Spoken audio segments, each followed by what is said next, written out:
అందరికీ నమస్కారం. అమ్మ మాట అమ్మాయి బాట ఛానల్కి స్వాగతం. కథ చెప్పుకుందామా? పంతం.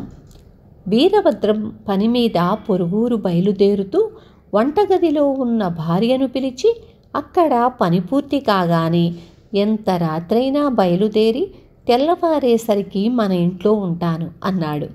ఆమె భర్తకు ఎక్కడలేని చీకటి భయం అన్న సంగతి ఎరిగినది కావడంతో, మీకు భయం చాలా ఎక్కువ, అందువల్ల రాత్రివేళ బయలుదేరారు అన్నది.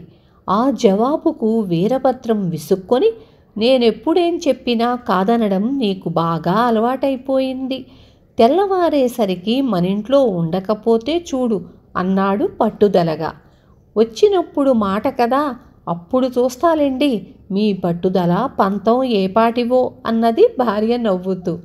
భార్యాభర్తలిద్దరూ ఈ విధంగా వాదులాడుకోవటం చాలాసార్లు జరిగింది. అయితే ఎప్పుడూ భార్య మాటే నిజమవుతూ ఉండటం వీరభద్రానికి ఉక్రోషంగా ఉంది. ఏమైనా సరే ఈసారి అనుకున్న ప్రకారం తిరిగి రావాలని బయలుదేరేటప్పుడే అనుకున్నాడు వీరభద్రం.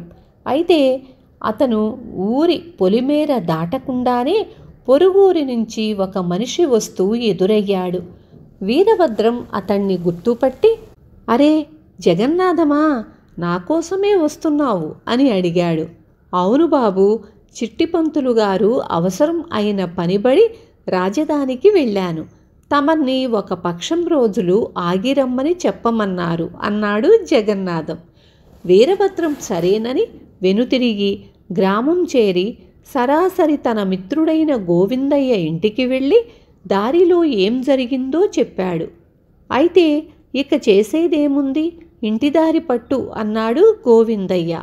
అలా కాదు గోవిందయ్య, ఈ రోజుకు రహస్యంగా నీ ఇంట్లో ఉండి రేపు ఉదయమే బయలుదేరి మా ఇంటికి వెళతాను. ఈ ఒక్కసారికైనా నా భార్యతో పట్టిన పంతం నెగ్గించుకు తీరాలి అన్నాడు వీరభద్రం. అందుకు గోవిందయ్య ఒప్పుకున్నాడు. ఆ రోజంతా వీరభద్రం ఆ ఇంట్లోనే గడిపాడు. గోవిందయ్య భార్య పుట్టింటికి వెళ్ళింది.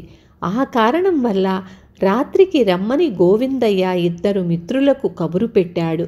నలుగురు కలిసి రాత్రి తెల్లవార్లు జోదం ఆడారు. తెల్లవారవుతుండగా అందరికీ ఒళ్ళు తెలియని నిద్ర పట్టేసింది. వాళ్లకు తిరిగి మెలకువ వచ్చేసరికి మిట్ట మధ్యాహ్నమై పెళపెళ ఎండ కాస్తోంది. గోవిందయ్య వీరభద్రం వంక జాలిగా చూసి, మొత్తం మీద నీ భార్య అన్నట్లే జరుగుతున్నది, నువ్వు మధ్యాహ్నానికే ఇల్లు చేరుతున్నావు అన్నాడు. వీరభద్రానికి ఎక్కడ లేని ఉక్రోషం వచ్చింది. అతడు గోవిందయ్యతో, ఇంటికి చీకటి పడ్డాకే వెళతాను అన్నాడు. రాత్రివేళ ఇంటికి వచ్చిన వీరభద్రాన్ని చూసి భార్య, చివరికి నేను చెప్పినట్లే జరిగింది అన్నది. నువ్వు చెప్పినట్టేం జరగలేదు, నువ్వు మధ్యాహ్నం అన్నావు, నేను రాత్రికి వచ్చాను.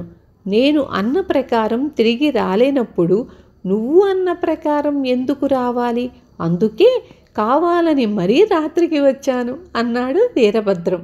భర్త పంతానికి నవ్వాలో కోపం తెచ్చుకోవాలో వీరభద్రం భార్యకు తెలియలేదు. విన్నారు కదా, రేపు మళ్ళీ మరొక కథతో మీ ముందుకొస్తాను.